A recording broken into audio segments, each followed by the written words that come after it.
This short video explains how to cancel or downgrade your account. We have a form for this, which you can also access below.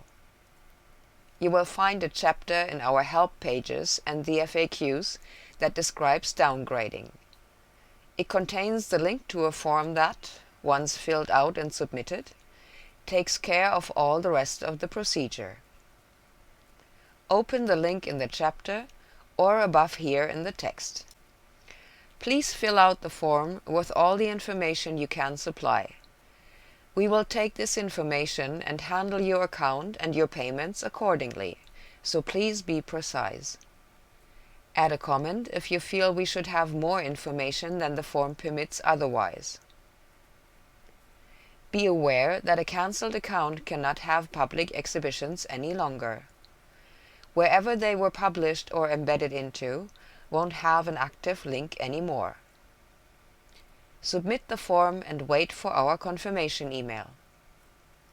We hope that your cancellation is only temporary and that you will return once you wish to share your exhibitions with others again. We hope this tutorial was helpful. Please make sure to check out all of our how-to tutorials.